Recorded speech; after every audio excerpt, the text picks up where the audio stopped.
Je dis que chaque jour le confirme. Enfin, c'est quand même bien vers nous que sont venus de nouveau encore un groupe de dirigeants du NPA. Et avec eux, les militants sur le terrain qui se sont adjoints du jour au lendemain. Et bienvenue, camarades. Vous êtes chez vous. Participez à cette mobilisation. Et les socialistes, y compris ceux qui sont dans cette salle. Dites donc, socialistes, vous croyez que je ne sais pas ce qui se passe? Combien d'entre vous ont été mes camarades de combat pendant 30 ans, pendant toutes ces années, notamment les 10 dernières où tous les congrès étaient truqués? Hein? On galérait. Je sais ce que vous avez dans la tête et dans le cœur. Combien parmi vous disent qu'au premier tour, ils vont voter pour le Front de gauche? Je le sais. Plein, plein, plein, plein. Et vous avez raison. C'est comme ça qu'il faut faire.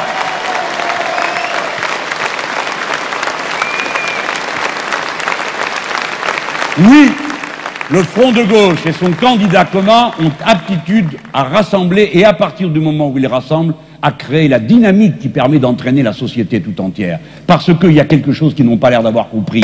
C'est qu'il faut être capable d'entraîner la société et pas simplement de s'amener avec des pages confuses et de dire votez pour moi parce que c'est moi qui ai la plus jolie cravate bleue par rapport à l'autre cravate bleue et après attendre qu'une fois installées les choses se passent. Parce que n'importe qui soit élu à la tête de la France, les marchés financiers vont l'agresser le lendemain. Qui que ce soit, ils ont déjà annoncé la couleur. Ils veulent faire craquer les Français, précisément parce que les Français sont le verrou d'un certain nombre de conquêtes sociales, sont perçus par toute l'Europe comme le point central de la résistance populaire et sociale. Voilà pourquoi il faut qu'ils nous fassent craquer. Et parce que le pays est juteux, plein d'argent à prendre. Voilà comment la partie se joue. Voilà pourquoi moi j'ai la fierté de marcher devant, comme vous m'y avez placé, et que je dis, voilà, tous ces gens ne se laisseront pas faire. Si c'est nous qui dirigeons ce pays, nous saurons comment résister. D'abord parce que nous saurons quoi faire et quelles alternatives faire vivre. Voilà tout ce que nous sommes capables de dire au pays.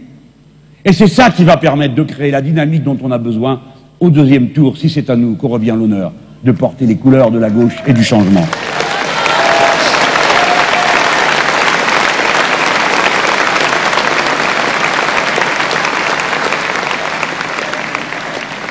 Moi, ce que je peux dire, c'est que je peux d'autant plus facilement le faire, mes amis et camarades, que moi, j'ai les mains libres.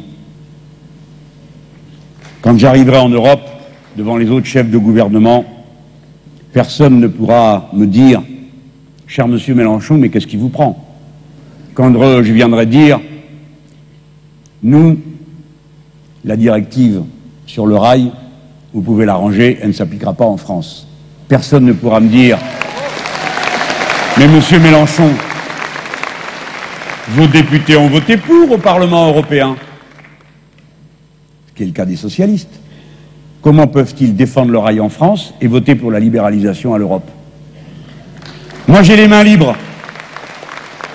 Je n'ai pas voté la libéralisation accrue du marché de l'énergie. J'ai les mains libres. Je n'ai pas voté la suppression des quotas laitiers. J'ai les mains libres. Je n'ai pas voté l'augmentation des quotas de viande bovine nord-américaine importée en Europe. J'ai les mains libres. Je n'ai pas permis, par mon abstention ou par mon vote favorable, que soit adopté le mécanisme européen de stabilité. J'ai les mains libres. J'étais socialiste et j'ai voté contre le traité de Lisbonne.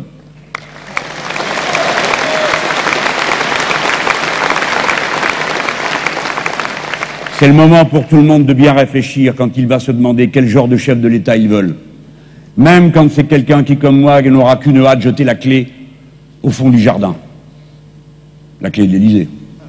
Parce que nous aurons convoqué l'Assemblée constituante et commencé la 6e République. Mais c'est à vous de savoir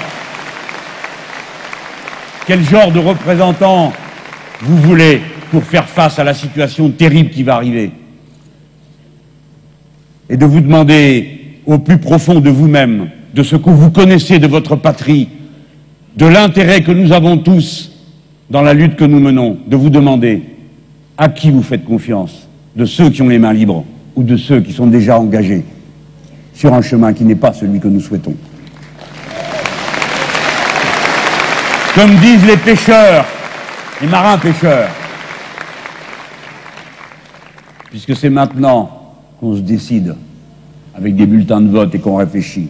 Eux, ils disent, il vaut mieux trier le poisson sur le fond que sur le pont. Il y a moins de gâchis.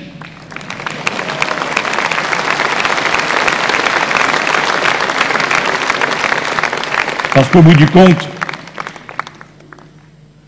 vous allez vous retrouver, que vous le vouliez ou non. Je ne parle pas à vous, mais à ceux qui nous écoutent.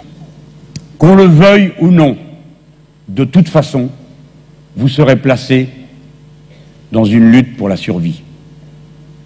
Leur objectif a été annoncé. Après la retraite, ce sera le système de santé et la solidarité sur l'ensemble du système social.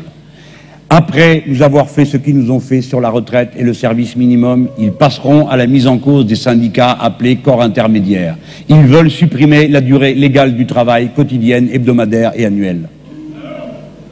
Voilà ce qu'ils ont décidé. Dans 3 mois, les agences de notation vont faire sonner les 3 coups du commencement de la politique de l'austérité.